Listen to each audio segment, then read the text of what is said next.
doing this, guys. I'm going to announce what the door prize is now. Got these from Franklin Annis.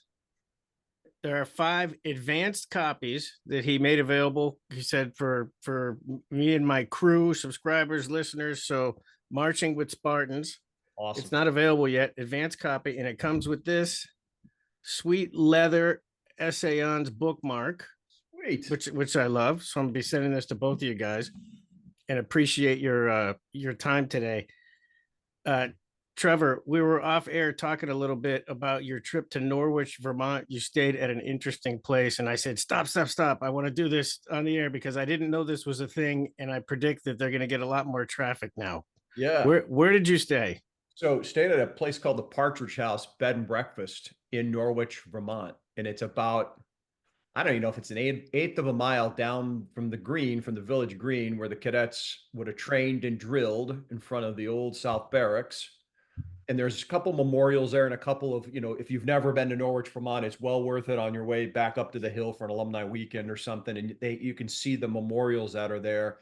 And this place is just down the street. There's only kind of one main street there in Norwich, Vermont. And I was talking to the guy who owns it, and he had a little bit of history, and he said, we think, the captain addressed the cadets, and they had like a portico over the front door where he would have stood. And this was his bedroom back here, and you're in the guest room, and it's a great old inn. It's got the old, it's one of those places that's been remodeled, but it still has like a nice stone fireplace, wood burning fireplace in your bedroom. And he had a lot of history, and I think, he would welcome, he'd welcome more guests and more business, but he'd welcome, I think, more touch points with the university. And I briefly mentioned it to comment on Bill McCullough up there, that when they do I forget what they call it, but when they recreate some of the hikes that Partridge did, and one of them starts in Norwich, Vermont, and kind of meanders its way back up to Northfield, they should swing by this place and touch a little bit of history of where Captain Partridge lived when he ran Norwich before it moved up to Northfield. That's the sophomore expedition. Thank you. That Bill McCullough started. Fantastic event.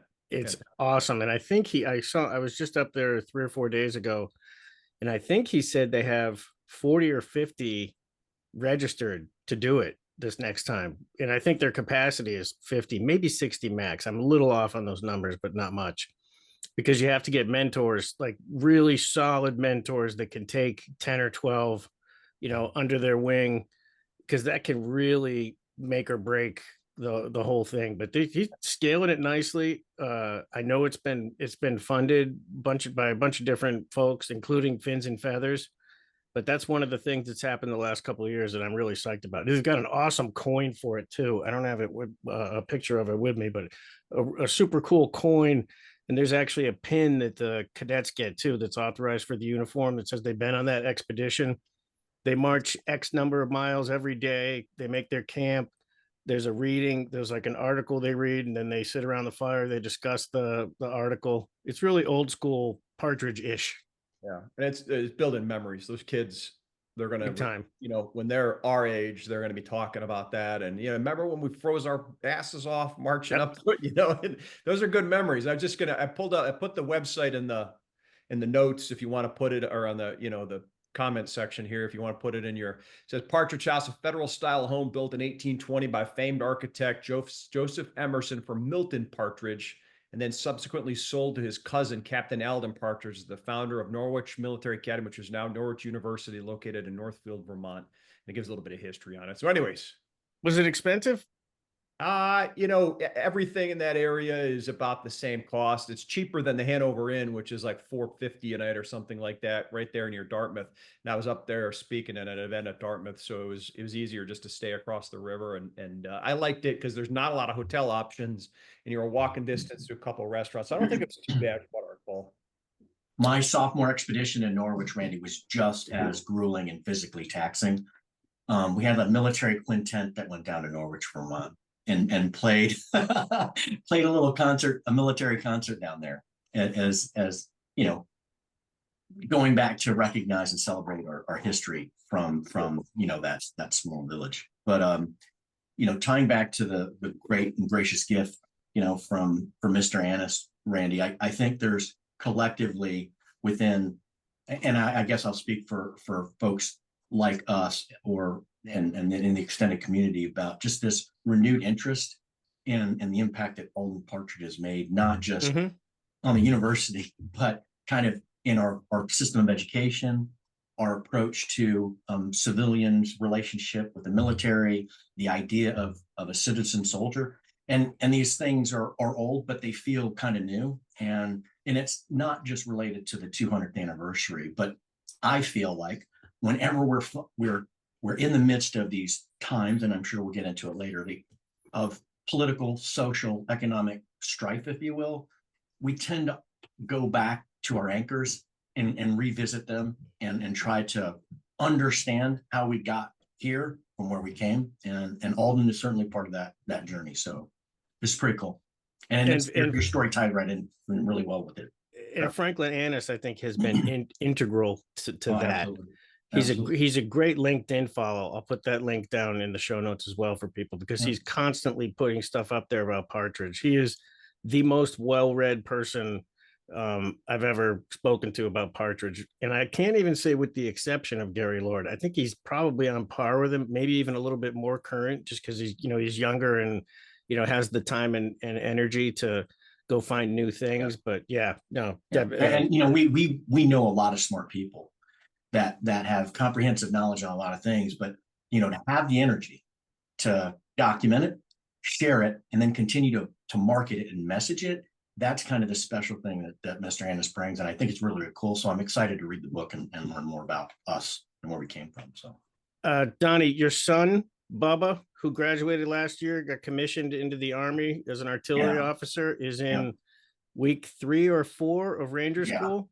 And he is just like every other Norwich graduate, where I think, maybe it starts because a lot of us were athletes in middle school and high school or whatever, but I don't know if it's 2-a-days or, endless sprints or laps in the pool, but like, we just love to be hazed. So, you would think, hey, I graduate from Norwich, I get the branch that I want in the Army, let me just sit back and rest on my laurels. Well, that's not Norwich, right? It's like, let me continue to get up every morning at 4:00 when I'm at OBC or Bolick, so I can do Ranger PT. And then, all of these other things on top of just the academics and the newness of being in the Army. But Norwich graduates, I think it's pretty cool that, they're willing to do these types of things. It's cool that, he's in Ranger School with other, Norwich guys. That helps. And so while it's a shock to the system, there's also that knowing that you're not going through it alone, just like you were in Rookdom, because somebody floating around on that camp, has the same values and shares the same goals, and you don't want to let them down, right? So you always decide you're going to quit tomorrow. But back to Nathaniel, he's in that 3rd week. He'll start, actually, I'm expecting a call or a text today, and then he'll be headed into the mountains. So now you guys have both done that stuff. When does it hit you? Because if you're ready for it, you've ingested a ton of calories and slept and made major deposits in your sleep bank. The first week or 2 is probably doable. When does it hit you in the face? So I didn't share this with Bubba, but Trevor, he said that he's in great shape. He did talk about hallucinating, a few days back, or the hallucinations started. But he said, other than that, it's not as hard as he thought it would be. Right. And I'm thinking, and I'm not going to share this with him, Trevor may have a different perspective, but Ranger School doesn't start till you get to the mountains. And it's not while you're doing patrol classes in the mountains. Mountains start like 2 or 3 days in the mountains. And that's when shit gets like really real. So, and it's going to be, I'm Donnie, I'm just on the east side of Dahlonega in South Carolina. So similar weather. It was 34 here this morning, and we're at higher or lower elevation than Dahlonega. So point being, it's a good thing he has experience in the cold of Northfield, Vermont. No, that's exactly right. Man, it's going to be down in the teens in the coming next couple of weeks up in the mountains. That's what I noticed too. So that it's going to be potentially a 50, 60, or 70 degree temperature change, in the course of 72 hours, and you're just depleted. And then, so I think the Ranger School starts in the mountains. But I think the real gut check is Florida and just gutting through that in the wintertime. I mean, it's not fun, and I think for now he'll be cold from now until he graduates or gets dropped. I brought my kid up to Norwich a couple weeks ago for a football game, and he's like, "Dad, you didn't say it was going to be this cold up here." It was freezing because the sun never hits the stadium, like the side that you're sitting on. And I was like, okay, it is a little chilly up here today. We'll come back in February. We'll see what you say to that. Yeah, when you go inside the hockey rink to warm up, Mhm. because it's the warmest place on campus. And geez, yeah, especially back in the day when we had the old stables, Taylor Arena. or Kreitzberg. Man, it was nice and toasty in there. Well, we got a bunch of stuff to get to. I think we'll start at the high level and then work our way down to like some of the cabinet positions. The election, not much to say about it. It's over, Donnie. I can tell you shaved your head because of the election and protests. But there's half the country's very happy and half the country's very upset. But we move forward anyway, and there's a lot of very important and potentially very dangerous issues that we're facing right now. I want to hit Ukraine first. President-elect Trump has been saying for years, I can solve this thing in a day. Maybe he's down to an hour where he says he can solve it with one conversation. That will remain to be seen. But post-election, President Biden made the decision to sort of unleash Ukraine as far as being able to use missiles that we provide them on the inside of Russia, which seems to have come out of nowhere. Can I go to you first, Trevor, on that? Yeah. This administration has sort of I like to call it the drips and drabs approach. They've with under the auspices or under the rationale that they don't want to it depends on who's going to talk about it. We don't want to provoke Russia. We don't want to give them an excuse, all these sorts of things. But you'll remember if you go back over the past couple of years of supplies going to, well, we're not going to give them F-16s. We gave them F-16s. We're not going to give them advanced, an Abrams tank or a Bradley fighting vehicle. We gave those things to them. The ATACMS, which is the rocket system you described, they gave it to them with the restriction, which for anyone when all of us worn the uniform, it's an absurdity to give a country that technology and then say, but I know you want to incorporate it and use it the way that it's designed, but you can't. And so finally, what they've done is said, look, all gloves are off. You guys can do what you want to do. There's some other restrictions I've read that, for instance, they can't hit Moscow and stuff like that, which is beyond the range of the system anyway. So look, I think it was the right decision. I think that if you're going to arm the country, let them do what they're going to do with that system. So I'm a fan of what they did. But to your point, I think the next, really until inauguration, both sides, and we saw it with Russia with their missile strike into Ukraine 48 hours ago, trying to demonstrate and show to the West that they have these advanced capabilities. Both sides are going to be absolutely putting everything all in over the next 2 months. And that's going to be I would argue the most dangerous time of this conflict is the next 2 months. Would you have done this earlier? I would have. Yep. If you're given a system to the Ukrainians and said, hey, this is going to be a game changer, you're going to use it because they're going to use it to hit things like ammo depots, to hit things that are beyond their current systems, either from an accuracy or a range perspective. I would have done it sooner. My grandmother on my father's side used to show up for holidays, and she'd always give me a humongous bag of candy, and she'd give it to me and then yell at me whenever I ate any of it. I can't help but think of that. I know it's a stretch of an example, but I'm like, why is she giving me this all the time and then like yelling at me as soon as I touch it? Right. It is to have those restrictions is, again, it smacks of you're essentially micromanaging a war from Washington, D.C. that you have little insight into. And so not the first time. Nope. Not Yeah, never ends well. Donnie, is that an escalation? So I don't think it's an escalation. In fact, it's just, I think the current administration is trying to keep in mind, current agreements that are in place, the types of weapons that can be used, the ranges, the payloads, and then, intended use, right?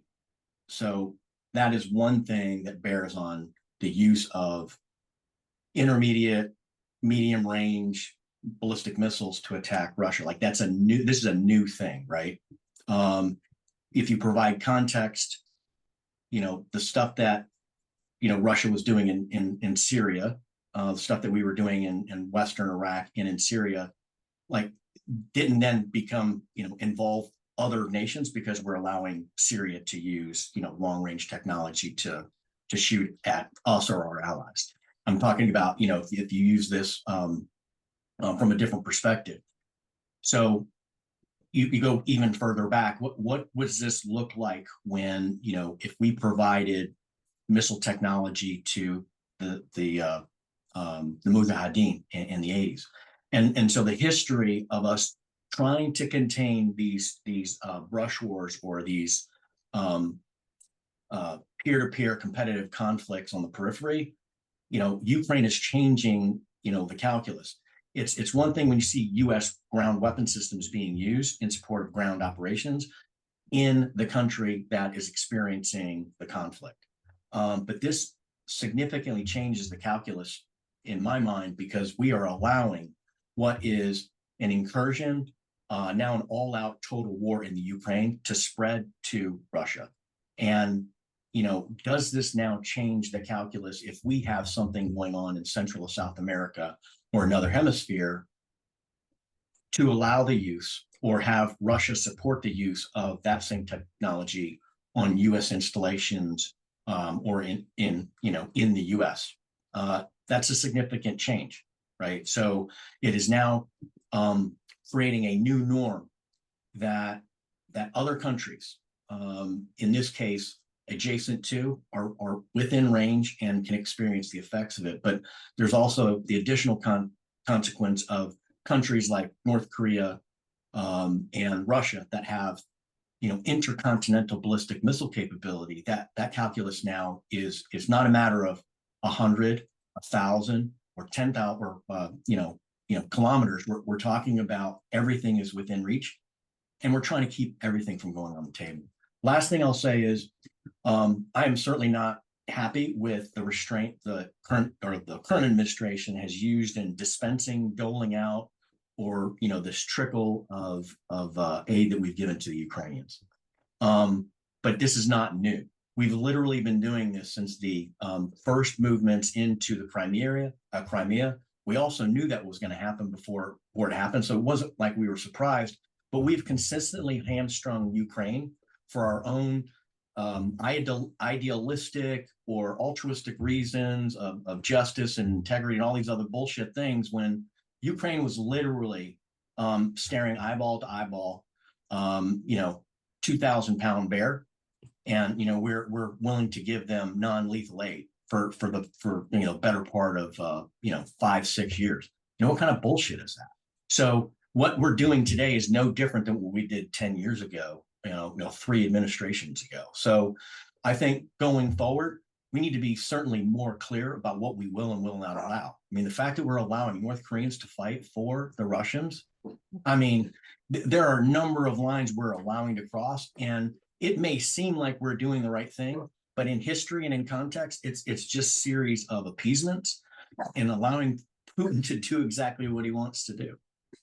You beat me to the next thing I was going to mention. We were in Korea together. Trevor, I don't know what you think about it, but when I read about, some number of thousands of North Korean troops on the ground fighting in Ukraine, I was like, wow, that should be getting a lot more attention than it is. 10,000 division size. Is that what it is? 10,000 North Korean troops. A mix, depending on the report you read, a mix of special operations. And I say that in air quotes because different definitions on what special operations mean for the for DPRK for North Korea. But 10,000 troops and artillery systems. If I'm North Korea or I'm Russia, this is filed under, this is a brilliant idea. I don't know why the hell we didn't think of this 2 years ago. It provides Russia with a ready supply of essentially cannon fodder that they can throw into the breach, in numbers that Ukraine just can't match. It relieves some of the pressure on Russia from a perspective of, there is an upper limit. Russia can absorb tremendous losses and has demonstrated that for time immemorial, hundreds of years. That upper limit, though, it prevents them or helps prevent them from hitting that, whatever that upper limit is, and nobody really knows where that boundary is. And then for North Korea, look, they've not been in combat since 1953. So it gives them a chance to get combat proven leaders and soldiers into the fight, or get them to be combat proven on the back end of their fighting time, and then bring those lessons back to North Korea. So I can't believe it didn't happen sooner. The fact that it's happened, though, again, this is one of those fault lines that academia doesn't necessarily like to talk about, but anybody who's watching this is seeing now. It's becoming incredibly clear where North Korea, China, Iran, Russia, that is a set, side of the fight that's taking place. And now, who's going to be on the other side and who's going to sit on the sidelines. That's really, I think, the space we're in, because it's been crystal clear. Iran's been supplying drones and drone technology to Russia for a number of years now. China's helping them skirt sanctions and has been refused to really put pressure on them to either withdraw or go to the peace table, which is why, look, the entire world, for better or for worse, it doesn't matter what your perspective is on the man, the entire world is looking at Donald Trump to try to solve this problem. A, because he said he's going to, but B, probably more to the point, is it's a change of leadership in the West of the most important country in the West. So everybody's going to look and say, is this possible? And what it's going to, what is it going to take to get to the peace table? Stay with you, Trevor. What's the best case scenario that President-elect Trump gets to sit down and talk to these folks and work something out? I mean, is there? I think a full withdrawal is probably impossible. Ukraine going to have to give something up? Absolutely. If they want peace, with a Trump administration, early Trump administration brokered peace deal, they're going to have to. I can't imagine a scenario where he comes in and says, hey, Russia, pull back to your, internationally recognized borders. I think Ukraine, he's going to turn to them and say, hey, no, you're going to give up a portion of your country. Now that negotiating space is really what's on the table, which makes the salient, the part of land that Ukraine took from Russia in that ground operation a few months back that they're still holding on to, makes that all the more important. And I think really, when you look at arrayment of forces and where North Korea is going to be focused, I think they're going to be focused right on that salient to try to push Ukraine back, because that is a negotiating, a huge piece of the negotiation side for Ukraine is that they hold Russian territory. And so you come in as a Trump administration, you say, okay, cool. Ukraine, we want you to give up this. Russia, you're not going to give up anything, but because the Ukrainians will have to pull back, no doubt, to their border, it gives the Trump administration an ability to ask Russia to pull back. And then Russia's going to turn around and ask for sanctions relief. And that's a huge carrot that the Trump administration is going to be able to bring to the table. Whether or not Zelensky is willing or able to give up, you got to appreciate, as any national leader, how do you say, I'm going to give up sovereign Ukrainian territory after all the lives that were lost? And so that is going to be the ultimate, whether or not he's able to do it. And frankly, I don't know if he's able to. I just don't know. And that's going to put the Trump administration in a really rough position insofar as trying to stop the fighting, trying to save lives, but not being able to convince the Ukrainians to give up that ground. But I think ultimately any peace deal is going to result in Ukraine losing some ground at this point because they've not been able to push Russia back militarily to the internationally recognized border. Donnie? My position is that so there's going to have to be some type of option on the table to cede sovereign Ukraine territory to Russia. Like that has to be at least one of the options. But to me, that is not on the table immediately. What's on the table immediately is restoring the recognized international border between the two countries. Like that should be the clear statement. So, I appreciate what Trevor was mentioning about, folks wanting to know what Trump's approach is going to be to solving this problem. But, that's for people in the U.S. That's what potentially people in the UK, Germany, maybe France and other Five Eye allies think. But, Georgia doesn't care what Trump thinks. The other countries that have moved closer to become partners for peace in NATO have recently become NATO partners in other parts of that former Soviet Union periphery. They're voting by aligning with Russia, right? Because they don't want to become the next Ukraine. So, in Putin's mind, certainly the losses, the economic sanctions are debilitating, but it's not really affecting him. So, as Russia bleeds in Ukraine, he's not really losing anything except the opportunity to force other countries into this orbit before he runs out of troops and absolutely obliterates the economy. So he's on a timeline, but he's not thinking of 2 years, 3 years, 4 years like traditional administration. He's got the rest of his life to sort this out. And so certainly I think Russia is the crown jewel, right? There are other countries that are part of that imperial crown that he would like to get back into his orbit. So this is not just about Ukraine. I think the U.S. message needs to be reestablishing the international border, respecting the sovereignty of Ukraine.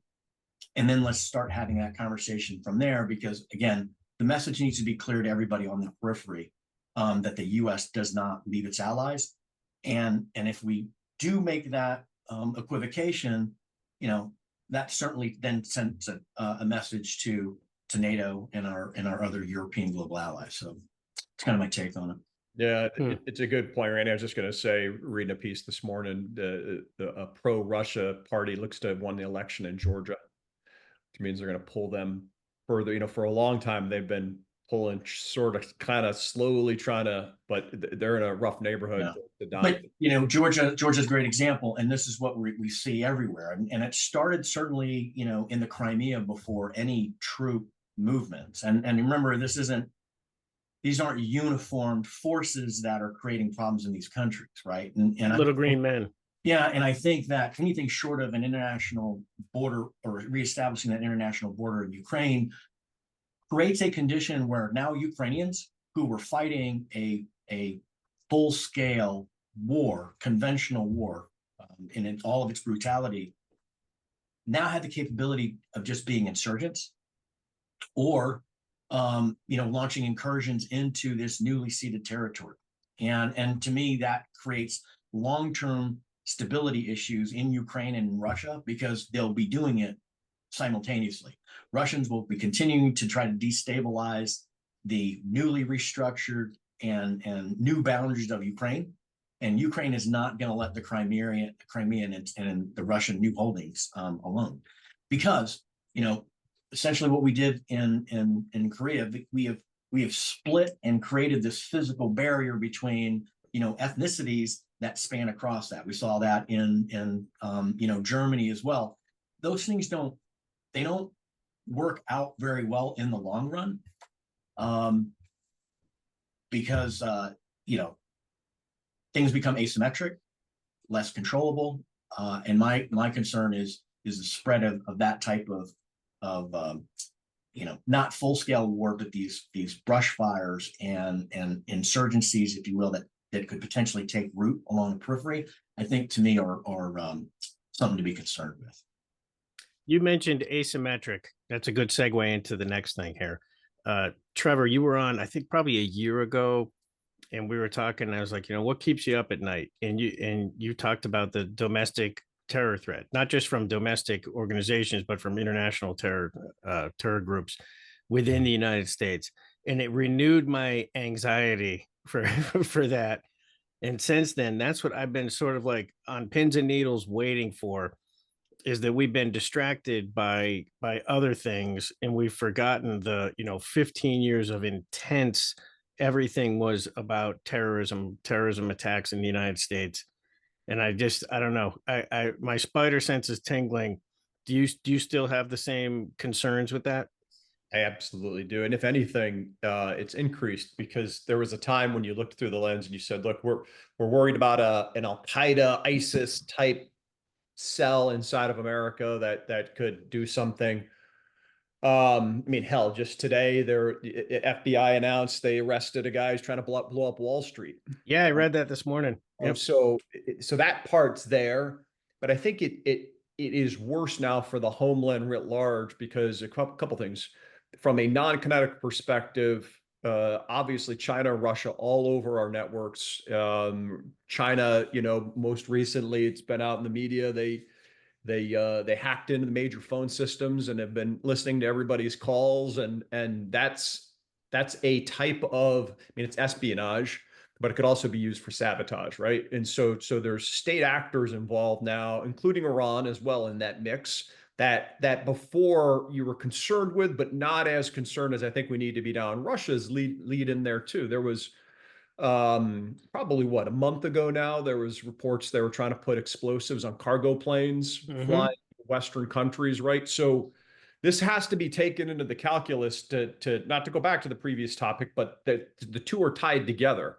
If you want to call a new Cold War, or pick your term of art, the game is on right now between us and Russia and China and these other countries, and so you cannot write off a something happening inside of the homeland, as Russia has limited escalatory measures short of major war with us. They have levers they can pull, but one of those is to conduct an operation inside the country. And so you have that coupled with the border. There's going to be obvious, no shocker, under the new administration, there's going to be a renewed focus on the border and border security. And that's good. I think that's a positive step. But a lot more attention going to the homeland than probably we've seen since 9/11. And you'll see that come in here into the new administration in the first part of the year. Donnie, you and I talk several times a week. You never share my paranoia on anything. Do you have any of those anxieties about terrorist threats within our borders? No, and that's because I always believe that regardless of how pressing, urgent, and we always tend to look at a current period as the most critical. Like, we've gone through these periods, throughout the U.S. history, certainly, global history of periods where, collectively we're trying to figure out what side of the fence we need to be on. It's obviously right or wrong, your God versus my God. I think in this traditional sense, this is very, Machiavellian, right? And I think we will be okay, but we have to ensure that we're not continuing this strategy of what essentially translates into appeasement. And I appreciate Trevor, talking about the information domain as a cyber guy, and my opinions do not reflect that of my company that I work for. Is that, what happened, the headline today is Georgia, right? But what Georgia has aligned itself with Russia today in the political party, not anything else. The power, or the political power they put in place, has aligned itself with Russia. That's the headline.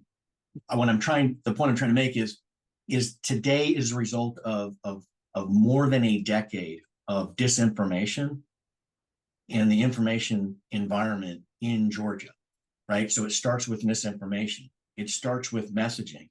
And then it starts with these low-grade, consistent attacks against infrastructure that create distrust in services being provided, distrust or uncertainty in the information that you're getting.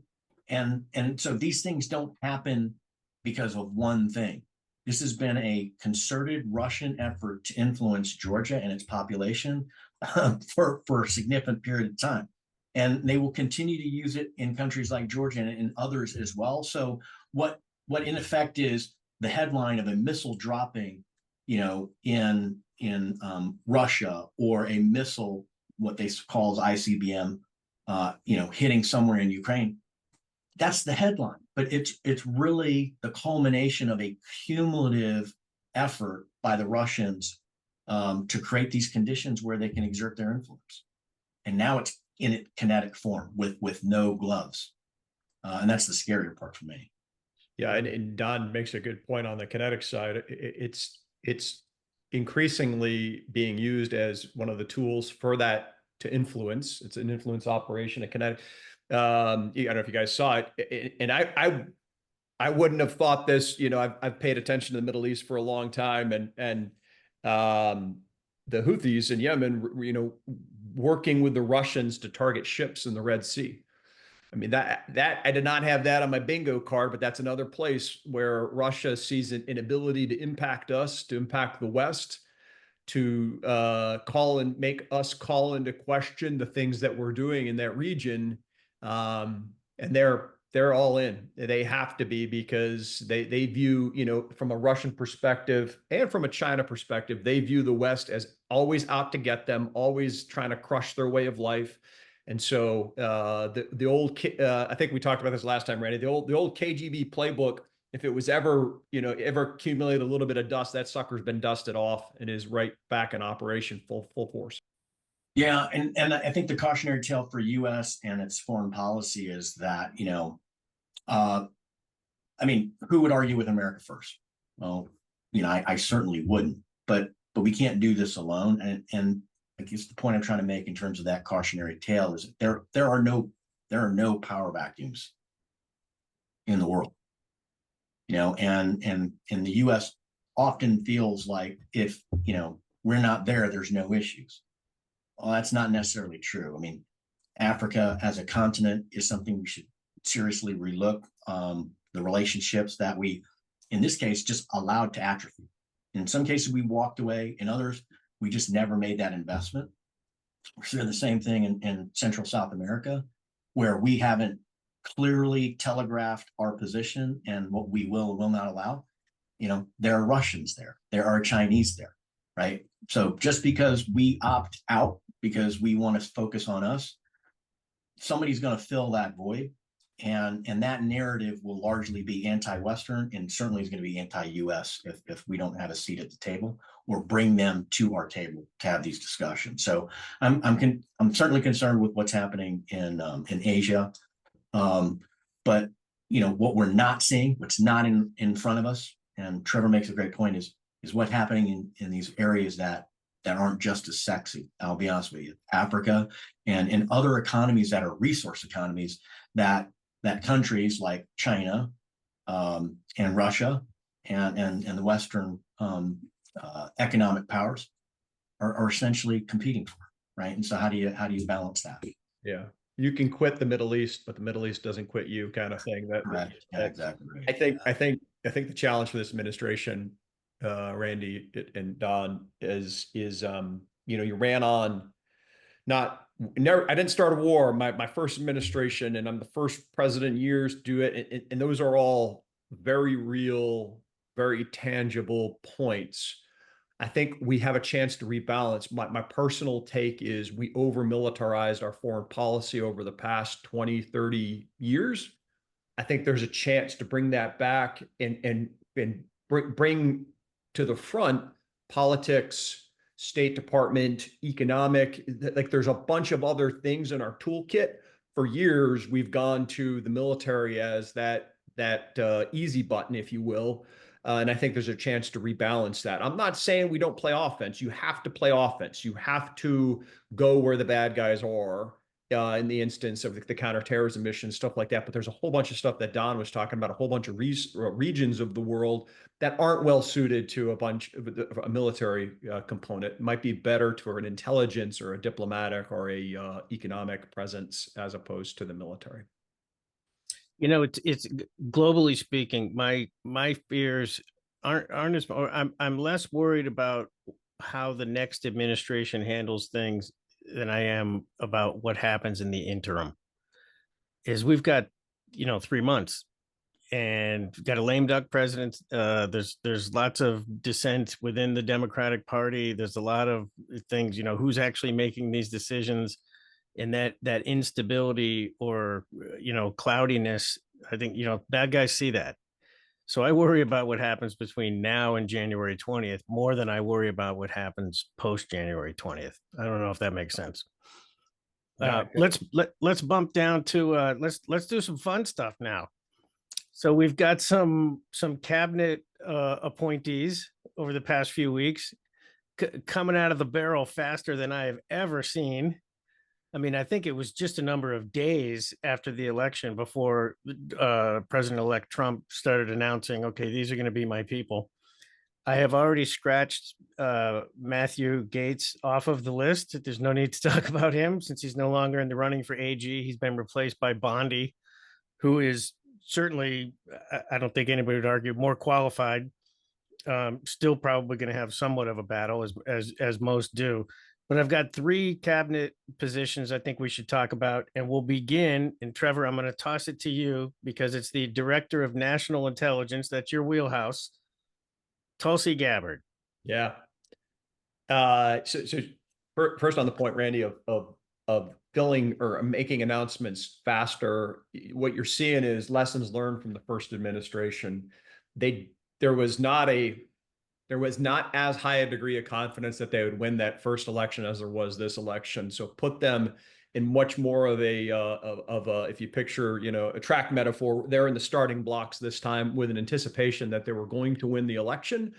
And that team, they knew better what sorts of people they wanted in the administration. Mm-hmm. And those are people who are going to do and carry out the policies that they want. There, in the first administration, I think there was a perception that some of the people who the Republicans recommended to the administration to nominate for a variety of positions, they didn't get what they wanted ultimately in an end product, right? And you saw that with all the machinations towards the end of the administration. So they took all those lessons and they're implementing those now. And so that's why they're moving so fast. And they want to give a chance for the dust and the news article from that never was written that pops out, and the allegations and the criminal charge and anything and any skeletons in all these candidate or these nominees' closets. They want to give a chance for those to get shaken out now. So when January 20th takes place and they're in office and Congress is seated, that they can, in the Senate specifically, they can quickly start these nominations and start the process of them. And it's not going to be, imagine if they didn't announce Gaetz until the day of the inauguration or the week after, you would have lost that much more time. Anyways, that's just a little bit fair point. Yeah. That's it. The administration changeover stuff is hard. I mean, it is chaotic. And I think your intuition, the next 7 weeks and change before the inauguration, is a volatile time, but so is that first part of a new administration as you're getting your people into office, because everybody who's a Politico, almost everybody, their last day in office is probably going to be around Christmas, first part of January, they're going to leave. And there's this time period in there where it is a little bit volatile and you do have an increased risk of something happening in our response being a little bit half-baked just because we don't have all the right people in position. So I don't know Tulsi personally. I certainly know people who know her and have worked with her over the years. The D&I is an interesting position. It was formed recommendation just for the listeners on the back end after 9/11, the 9/11 Commission. One of the recommendations was put a office above all of the rest of the intelligence community to be the true director for national intelligence. And as such, they oversee and they have a bunch of inputs into things like budget, into the NIP budget, for instance, the National Intelligence Program's budget. They have a lot of interplay with the Pentagon because the Pentagon controls or leads so much of the intelligence community. But there is a first amongst equals. The director of Central Intelligence Agency is almost always going to be either a co-equal with that person who ostensibly is supposed to be on top of them. So I'm assuming the team did a little bit of background work so that the gentleman who's nominated to be the director of Central Intelligence Agency and Gabbard are able to work together, because that's incredibly important. And then what you'll see quickly happen is, and it's DC, right? So your true power is not in your signature block. It's who you can get a meeting with and what meetings you get invited to. So quickly, you'll see who Trump brings into his inner circle for having conversations about really, really hard topics. And sometimes over previous administrations, the director of national intelligence got uninvited to those dance parties and be the Central Intelligence Agency director who was there. And other times it's been flip-flop. I think under this administration, you'll probably end up seeing both of those individuals play key roles. But like anything else, and this is, I think, a truism, and we're going to see this, it is super easy to be the parliament in the shadow parliament. It's super easy to be, comparatively, to be an insurgent and not in power. Because all you have to do is say they're screwed up, they're screwed up, they're screwed up. But now you're going to be in power and you're going to be seated in there. So some of the positions that Tulsi Gabbard took over the past few years, they're going to formed differently now, because she's going to have access to every piece of intelligence that our country and our allies has. And I've seen it before, and I will not be surprised. I'm not saying she's going to do a dramatic 180, but I think some of the positions that she's taken heretofore are going to be informed and softened or maybe altered a little bit as she gets the full picture. She's not naive, and that's not what I'm trying to say. I'm simply saying she's going to be given access to and privy to information that very few people are. And I've seen plenty of times where all of a sudden you come in hard charge on a particular topic, and then you get the classified information and you add to it what you've seen on unclassified or Twitter or whatever. And you go, oh, wow, this is very different than I thought. This is very nuanced. Sort of like, I'm going to disclose all the UFO and JFK assassination stuff. And then they get there and they're like, okay, maybe not. Right. Maybe not, because there's a whole bunch of reasons. But some of that stuff, look, they ran on you make a good point. JFK, that stuff is supposed to be all released and not redacted. And there's still some sources and some other stuff that they're trying to protect. Epstein, same sort of thing. We'll see if they're actually able to do it. But this is fundamental and philosophical to this administration. Ran on, again, like the first one, draining the swamp, taking on the deep state. So if they come in and they're like, oh, we're not able to release that JFK thing, credibility is immediately taking hits. And they're going to be very, I think, reluctant to allow those hits to take place. So I think some of the things they've ran on, they're going to actually do.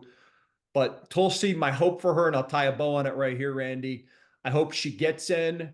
She allows the professionals in the intelligence business to get in front of her, show what we're doing, and learn the true capabilities of the intelligence community, learn where there's things that need improving, and then start implementing those, because that's really the role of the DNI. There's a lot of things they can do on personnel, on training, on implementing best practices across the 18 parts of the intelligence community.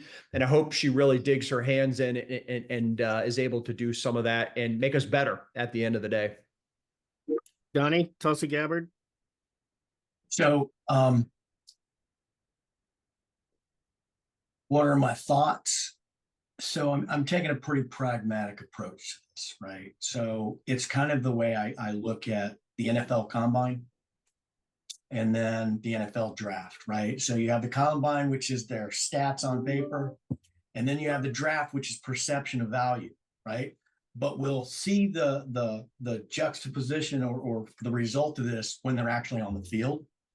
And that starts after the new administration takes control. I think in some cases, the nominations were, I think everything you could say with any administration is calculated, but I think there is an element of shock value with some of the cabinet, appointments. The attorney general is probably the most, significant one where you're like, okay, so why would we kind of do this? So I think there's creating that shock effect.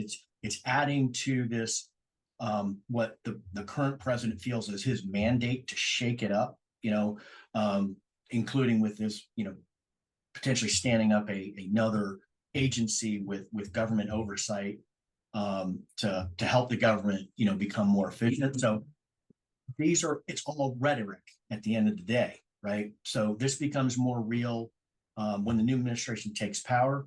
I think it's going to take a while for them to get their feet up underneath them, like Trevor mentioned.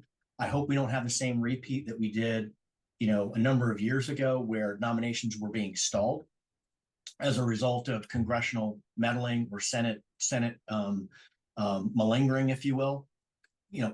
But it wasn't just one-sided. The Trump administration also had a very difficult time, in a timely manner, recommending folks for those positions.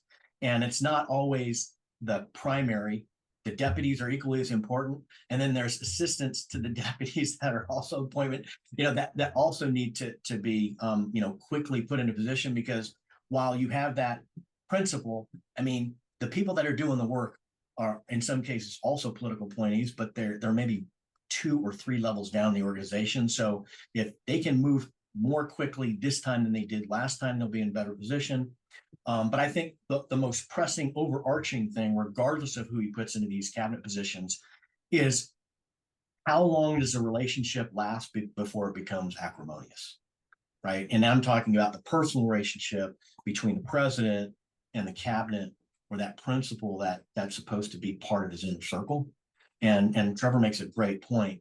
We're going to know within probably 4 to 6 weeks who's got the ear of the president, and it'll be interesting to see if it's the Secretary of State, Defense, National Security Advisor, DNI. Like, who's it going to be?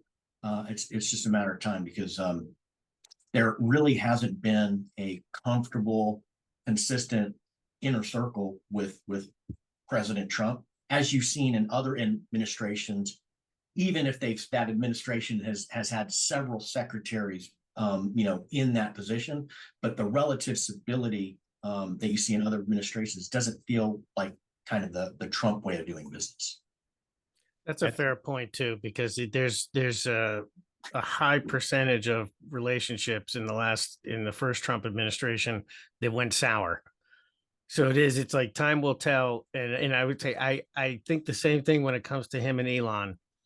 From like at some point there's going to be some friction there, and it'll be interesting. Yeah, it's like, is the relationship, is it an egg timer? Is it a stopwatch? I mean, or is it a calendar? Like, what, how long does this relationship last before, some of the raw nerves of the current? Well, let's move on to, you guys still got a few minutes, right? Okay, let's move on to a very important position for all of us, and for Norwich, Secretary of Defense, Pete Hegseth. Let's take the accusations and put those to the side for a second. We're not going to punt them. We're not going to dodge them, but let's look at first his credentials for the position. I mean, there's lots of people who come down on multiple sides on this, of whether or not he's qualified. Some say absolutely he is. He's definitely got the pedigree of the scholastic pedigree. I think Princeton and Harvard, or some combination of those famous schools. Trevor, what was your first impression or your first reaction when you heard that he was the nominee? I first had to look up who it was, because I didn't readily recognize the name, right? Which was a surprise on some level. So look, Secretary of Defense, massive organization. Can he do the job? I think he probably can. There's a tendency, and this is something that this administration ran against, and so you're seeing it play out. There's a tendency to put kind of the people who look very similar over time into those positions. And so you get a retired flag officer, you get the past, couple secretaries of defense, Austin currently, and then Trump's, first Secretary of Defense, likewise, Jim Mattis, retired flag officers. Or you get someone that's run a prime contractor, big business, and they have some experience with government contracting and helping run a larger organization. Ultimately, it comes down to, look, the Pentagon over the past couple of decades, what has that performance been? And is it where you want to be? Haven't been able to pass a financial audit, tried eight times. I'd argue, our performance and kind of results in Iraq and Afghanistan, not resounding successes by anybody's imagination. The Pentagon's planning and budgeting program is inherited from the 1960s, from Robert McNamara, who prior to being Secretary of Defense did a bunch of things, but he was in charge of Ford Motor Company. So you look at these guys and they come in and look, they have what on paper look like great credentials, but what have the results been? And so now you got a guy who has different credentials. He has great academic credentials, but he's been in a Fox News media guy for a number of years. Can he do the job? And I'd argue, I think we owe it to him to give him a shot, because the previous folks, did they do as well as we would have hoped or anticipated based on their pedigrees? I'd argue the answer is no. So let's give this guy a go and hope that, and this is true of all these political appointees, they run in and they're going to run headlong into the bureaucracy that is Washington, D.C., that is the defense industrial complex, that military industrial complex, the intelligence community, a lot of career civil servants in there and contractors and all this stuff. And how do they harmonize that? And how do they make it work effectively to accomplish the administration's goals? That's the challenge. And so it's a leadership thing. It's also an influence thing. And if Hegseth, I'll go back to my first point, if he has the ear of the president and can have those conversations and then can turn and build a good team inside of the Pentagon, because, sorry, Don, make a good point. Like, it's not just, we tend to focus on the political appointees that are going to get confirmed, but there's a whole bunch of people underneath, and there's hundreds of positions, thousands of positions that have to be filled. Many of them are not confirmed. Can he put that team in place that's going to allow him to really put the accelerator down and start making good things happen, good, in terms of what the administration wants to happen, that are good constitutional legal things that everybody wants to make sure happen? Can he do that? And that's going to be the challenge. And it's true of anybody that they're going to put into that position. And I've served under, I don't know, now a dozen secretaries of defense, maybe something like that I served under, and they could do it to varying degrees of effectiveness. I tell you, towards the end of the first administration, the relationship between the Pentagon and the White House was pretty toxic.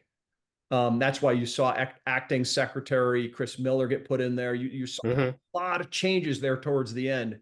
And it was a lot of the Pentagon not necessarily doing what the president was telling them to do. And that's a recipe for disaster in a democracy, unless the orders are illegal or unethical, which was not the case. It just, the Pentagon thought they were better and smarter, and they were just going to wait out the president. And this is not a guy you can wait out.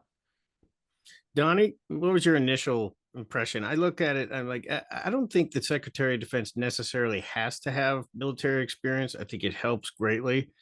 But when I was reading his bio, if you're getting to the part where they're mentioning your two ARCOMs, I've sort of like, I mean, I have two ARCOMs, and I served for 3.5 years. I mean, there's a good possibility that, Pete's a guy that I'm having drinks with it, like Cass Q, right? So we're running the streets of Leavenworth, or we're heading to Kansas City, and that's where he's at exponentially by comparison to where Trevor is today, or by comparison to the folks that were doing this, at a very high level. We talk about General Mattis and folks like him, or General Austin. So can he do it? Is it going to be better or worse? I don't know. But I guess my thing is that he's going to be extremely challenged just in getting his brain wrapped around the scope of the enterprise that he's taking care of. And I think the other challenge he will have, if he doesn't already have these hooks in place, experience running an organization this large, how do you find the right people that understand how to run an organization this large? And so, will he be able to surround himself with the people that understand the levers, the cadence, and the way the Pentagon does business, how it interacts with Congress, and more importantly, how it establishes and keeps its relationship with the White House, all on some type of manageable terms of agreement and moving forward in some type of uniform fashion. So I don't know what this looks like. He's unfortunately kind of the face of an organization, in my opinion, that is largely dysfunctional. You don't have to talk and throw a lot of stones at DOD. You can look at any one of the individual service components, and it's troubling the inter-service competition, number one, but like the intra-service competition is the other, between the secretaries of the Army, the Air Force and Navy, and the uniformed members of the military in the chiefs or the CNO's office. And there's always this tension, and for good or for ill, right? The side that wins is the side that's entrenched and doesn't come and go with administrations. And Trevor was kind of mentioning that defense, industrial complex, but the entrenched bureaucracies and administrators in the Pentagon move at a speed that is totally out of step with political sentiment, the will of the people, and certainly won't necessarily move at any speed that the current secretary would try to dictate, because it's just a waiting game. And much like Putin's timeline, if you're in a position, whatever GS or SES position that's not nominated, you can literally wait these things out. And what is happening outside your office is nothing more interesting than a change in the weather pattern.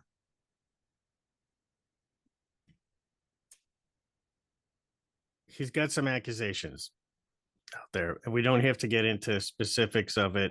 I'm going to put a link down in the show notes. I listened to in the gym this morning a podcast from Megyn Kelly, and I thought she did it. She took a very deep dive into the accusations. It's about an hour and a half long. I think she's fair on it. She's a lawyer.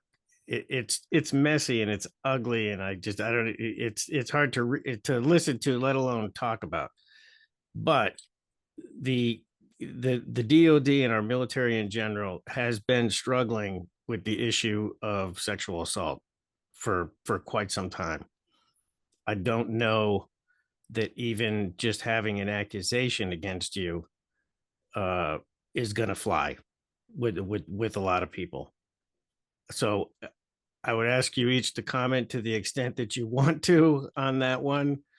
I mean, it was never adjudicated. There were no charges brought. You can listen to her deep dive into it. We don't have to do that, but it seems to be, this is going to be a major hurdle to get over. I don't know. I don't think so. It's window dressing.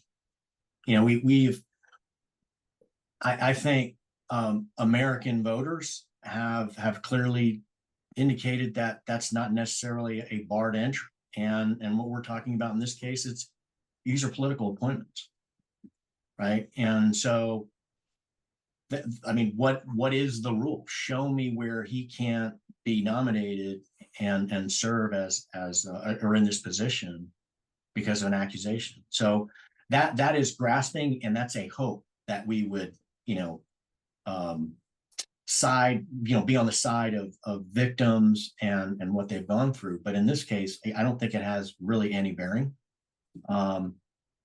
It's a political appointment. Now, if you want to say, we're going to nominate you to become the next chief of staff of the Army or chief of naval operations, that's a different conversation, right? Because there's UCMJ and there's other things involved to serve in the military that you don't have to necessarily meet or required to do. when you're serving in these cabinet level positions. So I don't think it's an interesting argument or conversation to have, but bearing on this, I don't think there's any bearing on it. So, and this is not to dismiss Megyn Kelly. It is not to dismiss, folks that have gone through traumatic events in their past that continue to influence their life today and certainly their future. That's not what we're talking about. We're talking about a political appointment and a nominee. And to me, that has no bearing. Just to clarify too, I think that's pretty much Megyn Kelly's position as well. Yeah. In fact, she Okay. goes into I the didn't see details, that. and some of them are very just uncomfortable. But her conclusion at the end of it is that she's not a big believer in the accusations, and people can make their own decisions on that. Trevor? Yeah, I think a couple of things. One, more information is going to come out on this. So where Megyn Kelly's position is today, or anyone's position is today, that's going to be influenced and informed by more information that comes out related to this. Could be another accusation. You just don't know. We got about 7+ weeks. Once the confirmation, let's say he survives that and he's still the nominee or coming into confirmation season in end of January, beginning of February, I would think that's going to be one of the first ones that goes up will be Secretary of Defense for confirmation because of the criticality of the position. He is going to get absolutely excoriated by certain senators during his confirmation hearings. And his comportment and his ability to address these issues, and his prep team is going to do a lot of this and help him. But ultimately, he's alone on the stage with the big lights on him up on the hill. That can be I've never had to be confirmed. I certainly have friends and know people who have, and it is daunting. Even if you're just watertight, you got no issues against you. They're just asking you, hey, what do you? Because ultimately, each senator wants to get their. So Kirsten Gillibrand, if she's participating in this, she's going to be all about this because this has been her cause. Her cause for since I can remember has been sexual assault inside of the military. And it, in many respects, has been a worthy cause because we do have a problem and it was not getting addressed properly. He's going to have a rough go of it, bottom line, on confirmation. And his answers, where I'm going with this is, and where it could tilt things over, some of his answers, if he's not properly prepared, he loses his cool, he's flippant in his responses, it's not going to be a slam dunk confirmation, and it only takes a few senators to move the other way, and he gets tanked in the confirmation. So that's something I'm going to watch very carefully between now and then. Let's end with a somewhat fun one. Secretary of Education, Linda McMahon, wife of Vince McMahon, who has his own long list of issues why he's out of the limelight these days. This would make her a two-time cabinet position holder. She was Secretary of Commerce. What was it? Geez, she ran Small Business Administration, if I recall. Okay, but she served in the first Trump administration. Yeah, within the cabinet. So and I know personally that she is a very good executive and administrator and all of that. However, the push from the administration is to eliminate the entire Department of Education at the federal level. Do you guys mind if I go first on this one? Hit it. All right. So I thought about that one and I was like, I'm all for trimming the fat. I'm like, what's the worst thing that could happen if we got rid of that? Well, you still have a Department of Education at the state level in all 50 states, that can probably handle it. And then I read this week a staggering statistic on literacy in the United States. So the Department of Education has been around since 1979, the Carter administration. Currently, 23% of adults in the United States are illiterate, completely illiterate, right? 53% are a 6th grade level or below. So that is, if you put those together, that is 3 out of 4 adults in the United States are 6th grade level or below in literacy. Has this been an effective, department? Probably not. I know it's probably not that simple, but I look at it and I'm like, well, I mean, if the temperature of the country is any indication, shaking things up, I honestly don't think this is that big a deal. And I could eat those words, and somebody could listening could say, "Oh my God, you're crazy, Randy. Why would you think that?" And this one could have, some direct impacts on Norwich, but that's sort of where I'm at with it right now. Donnie, we'll go to you first. So, I don't blame, you know, um, Health and Human Services for somebody that doesn't understand the food pyramid and that they shouldn't eat a lot of processed foods and high sugar stuff. I mean, if we're looking at the Department of Education, to be able to show some real and demonstrate real value on literacy rates, that's not how this works. I mean, fact is, schools aren't run by Department of Education. They're run by local communities. And if we allow education, I mean, to just run free, like that's literally what we've already done. I can't think of any time like when I was in school where, we were being, fed a line, if you will. I remember standardized tests. There was a number of other things that they pushed out that, were required by the feds. But at the end of the day, I'm not sure exactly what impact the Department of Education has on the actual instruction and the benefit it provides to students. But, the program is built around it, for access to education through federal grants, federal monies, connecting folks that wouldn't have an opportunity to go to school to funding sources to do that. And, predatory lending practices aside, Department of Education managing programs to increase access to education, I think has been important. Now, I'm not advocating for it to stay, the way it was designed, 40 years ago. Certainly not. We need to continually adapt, but the net effect, I think, will be what we see with in DOD is it's going to be a nothing burger, because the DOE or education, a lot of their mandates and requirements are codified by legislation.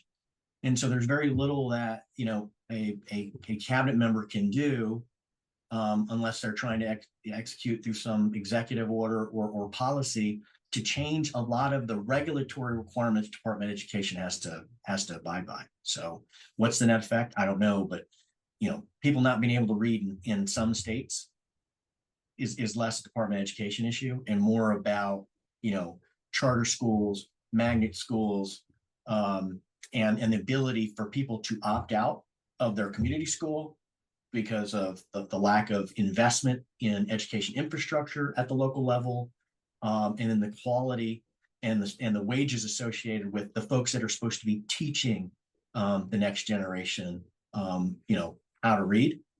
I think those are more significant and more critical to literacy outcomes necessarily than Department of Education's, woke agenda, if you will.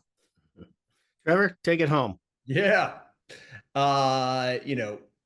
Spot on in terms of everybody thinks of Trump's going to be an imperial president or a dictator, or you pick your thing.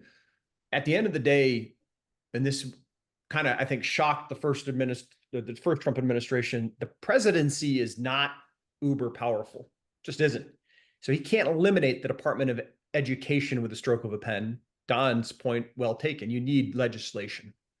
And so it's going to come down to, look, I've never deep dived on whether or not the Department of Education, the billions spent on DOE and all of the civil service bureaucrats that work in there, if the juice has been worth the squeeze.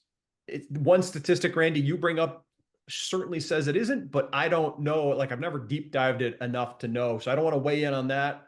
What I do want to weigh on, though, is articulate, and this is the challenge for the administration, and it's going to be on McMahon if she's confirmed, and then it's going to be on the rest of the executive branch to help her articulate to Congress and to the states, here's our plan. It's not just simple as we're going to stand down the Department of Education. It's going to be it's a 4-year or 8-year glide slope. And at these are your major gateways, and you're going to have this amount of money is going to go to the states. And if they're going to be true to what they ran on, which I have no reason to think they wouldn't be, they're going to push a lot of resources down to the state level. And then they got to articulate how that's going to result in increased, better test scores, better teacher pay, to Don's point, et cetera, et cetera. It's not just as simple as that. Damn it, Department of Education, get rid of that thing. It's not that easy. If it were, it probably may have happened in administrations past. To take home 2 things I want to go back. I do hope Ukraine wins, to be clear on that, although I said what the administration may charge them or may try to push them towards in terms of giving up some land. I wish that weren't the case. I am all for Ukraine winning that conflict and us giving everything that they need to do so. Then my last point, the Constitution is what our government revolves around. We all took oaths to that document. It's my sincere hope, my sincere prayer that the new administration coming in adheres to their oath to that Constitution. And we do things in this next administration that are great for our country, but are also fully in comport with that document moving forward. I have no reason to think they won't be, but there's certainly those out in the media and elsewhere who think, well, blind loyalty is going to drive us off a cliff. But I think as long as our elected officials and our political appointees and everybody in that space says, hey, is this legal? Is it on board with what the Constitution says?